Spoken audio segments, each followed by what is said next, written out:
Salut tout le monde, c'est Simon, je vous retrouve pour la dernière vidéo du week-end. On part sur la Ligue 1, le championnat français, la 21e journée, c'est-à-dire ce week-end.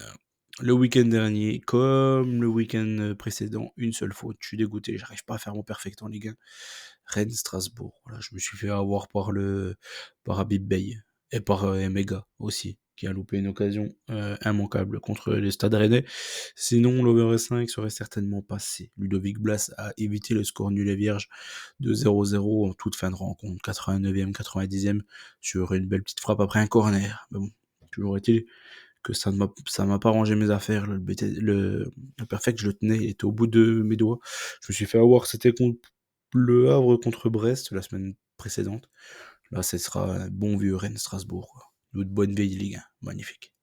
Brest PSG X2 over 1,5, ça a évité pas mal de transpiration. Je sais plus combien au final, 5-2 je crois.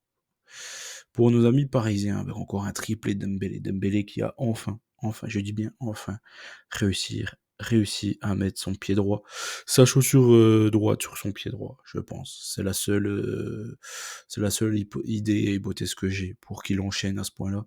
Les buts dernièrement, je pense qu'il a enfin compris qu'il fallait pas mettre la chaussure du pied gauche sur le pied droit, et etc. Auxerre Monaco a gagné ce match-là avec un triplé de Biarrette ici. Biarrette qui va faire beaucoup de mal à cette Ligue 1, beaucoup de bien à cette équipe de Monaco.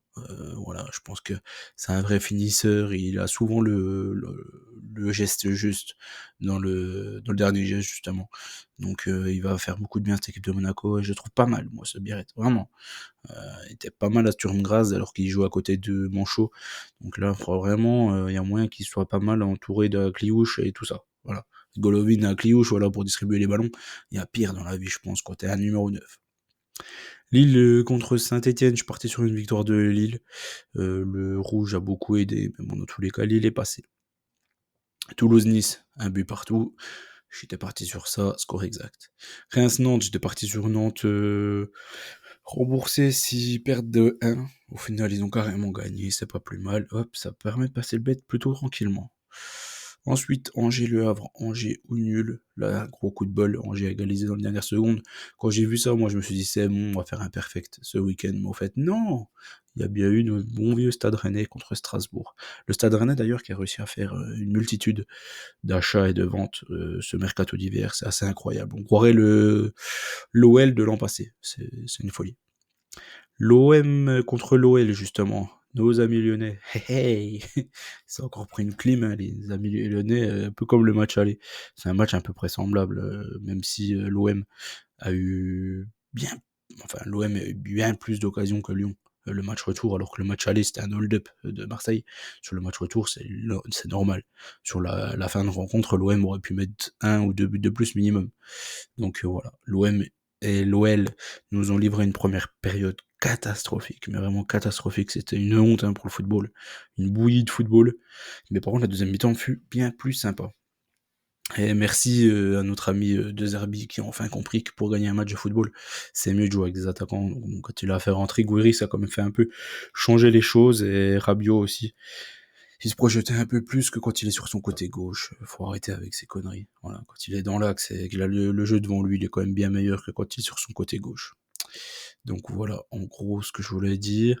Et Greenwood qui a été exceptionnel, encore une fois, sur ce match-là. Vraiment, sur sa deuxième mi-temps, elle était exceptionnelle, tout comme Rabiot. De toute façon, comme je l'ai dit, c'est deux joueurs qui n'ont rien à faire ici. Je suis obligé de parler bien sûr de l'arrivée de Benasser, qui pour moi est un joueur exceptionnel. Et lui, par contre, autant Guéry, moi, ça m'embête un petit peu. Mais après, Guéry, le truc, c'est que il va faire une bonne fin de saison. Là, sur 6 mois, je me fais pas trop de soucis. Le problème, c'est que tu peux pas construire avec un mec comme ça qui a jamais fait de bonnes saisons dans sa vie. Mais Benasser, c'est un joueur exceptionnel. Son seul et énorme problème pour moi, c'est pour ça d'ailleurs qu'il a l'OM, hein, c'est qu'il est tout le temps blessé.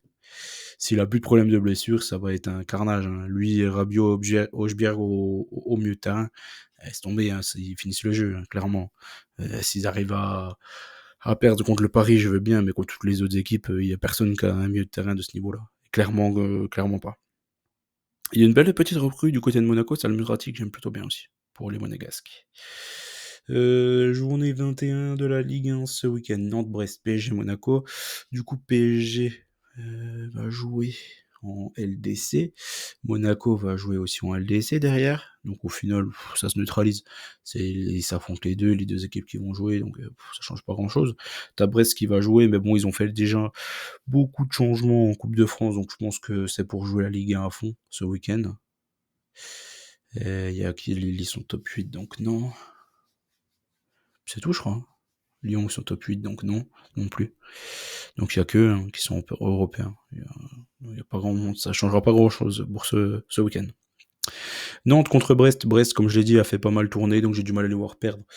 Contre le FCNA. Le FCNA qui a du mal à gagner un match. Alors gagner 2 matchs de suite, c'est quand même beaucoup leur demander, je pense. Je pars sur un nul entre les deux équipes. Paris-Monaco, je vois un match chaud. Un match difficile ici, et je pense que ce sera pas le plus beau à regarder, parce que je pense vraiment que les Parisiens ne sont pas foulés hier contre Le Mans. Et les Monégasques, ils sont déjà fait éliminer, hein. Ils s'étaient fait éliminer au but, je crois, de la Coupe de France, donc ils jouent même pas ce soir, donc ils sont un peu plus reposés, donc je pense que les Monégasques peuvent mener la vie dure au PSG, mais de là à gagner, j'y crois pas. Même ramener un nul, ça risque d'être un peu compliqué, donc je pars sur une victoire difficile des Parisiens. Nice contre Lens, je trouve que les Niçois à domicile, ils sont plutôt performants, hein. Il n'y a pas grand chose à leur reprocher, hein. Et les Lensois, je suis toujours pas fan, hein, cette saison. Franchement, c'est pas l'équipe qui m'emballe le plus. Donc je pars sur une victoire de l'OGC Nice ici, à contre-cœur, bien évidemment. Les Lillois contre le Havre. Je pars sur une victoire de Lille, même si Lille s'est fait éliminer hier contre Dunkerque. Pour ceux qui ont vu le match, moi je crois que j'ai jamais vu autant de loupés de toute ma vie dans un match. Vraiment. Loupé des 3 contre le goal. 3 attaquants contre le goal, il le loupe. Le mec qui préfère tirer tout seul, décaler son copain qui est tout seul, qui a plus qu'à la pousser dans le but vide. Et pareil, un des 3 contre 1, enfin contre un défenseur. En fait, je crois que j'ai jamais vu ça. C'était fou. Le nombre d'occasions loupées par Lille, c'était écrit qu'ils allaient se faire éliminer de toute façon, hein. Ils ont eu ce qu'ils ont mérité, clairement. Parce que ils doivent tuer le match et bien, depuis bien longtemps. Au moment la 20e, il y avait déjà 2-0, hein. Et David, tous ceux qui ont joué David, oh là là, oh l'horreur. Son match, une pure horreur. Vraiment un scandale même, j'ai envie de dire. Enfin bref, je vois Lille se refaire contre le Havre qui est vraiment pathétique. Saint-Etienne contre Rennes, ça c'est un match difficile. Franchement, j'en sais rien. J'en sais strictement rien. Je me dis que les Rennais, ils ont changé toute l'équipe, donc ça ressemble plus à rien. Et Saint-Etienne à domicile, en général, il n'y a que là qu'ils arrivent à choper des points devant leur public, donc je me méfie, je pars sur un nul. Lyon contre Reims, je me dis que les Rémois, ils ont changé de coach, je crois qu'ils ont mis leur adjoint, hein. Son adjoint, là. Ouais. Donc, à Elsner, ils ont pris son adjoint, je crois, pour compenser son départ jusqu'à la fin de la saison. Est-ce que ça va suffire contre Lyon? Je sais pas.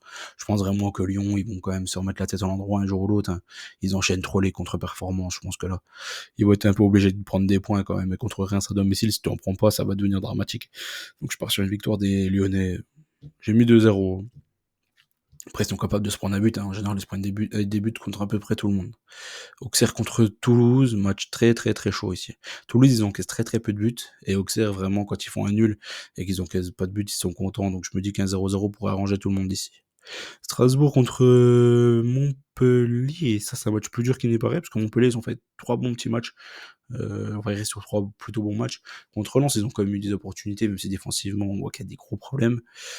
Contre Monaco, ils les ont battus, et ils ont gagné à Toulouse aussi, hein. Je me dis que les Strasbourgeois, ils vont peut-être dépenser pas mal d'énergie ce soir contre Angers, à domicile, en coupe. Donc je me méfie. Après, franchement, je me dis que si les Strasbourgeois jouent vraiment le jeu à 100%, s'ils se reposent pas trop sur leur laurier, pour moi, ils gagnent ce match-là quand même. Ils ont tout pour embêter cette équipe de Montpellier-Rennes, notamment par la vitesse de leurs attaquants. Après, en plus, Montpellier, ils ont perdu Altamari, qui a signé à Rennes. Malheureusement, c'était certainement l'un, voire même leur meilleur joueur. Donc, malheureusement pour eux. Enfin, il leur reste Savanier, qui au final est resté alors qu'il devait partir. Après, je crois que niveau Arabie Saoudite, c'est pas fini, hein, encore le mercato. Donc il peut encore partir, notre ami Savanier. Angers contre l'OM. Pour terminer, je prends une victoire de l'OM.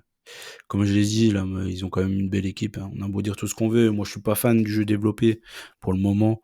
On le voit trop par séquence et on le voit quand ils sont dans l'obligation, de jouer et de se projeter, mais sinon c'est trop gnangnan, ça fait une balle au camp, ça on dirait du handball. Moi je suis pas fan de ça, c'est pas le foot que j'aime, vraiment pas. Mais contre Angers, s'ils marquent le premier but, je pense que ça peut vraiment être un massacre, pour nos amis, angevins, malheureusement pour eux et heureusement pour nous, j'ai envie de dire. Donc voilà, j'espère que la vidéo vous a plu. N'oubliez pas qu'on gagne au perd ensemble. Je vous dis à très vite. Ciao l'équipe.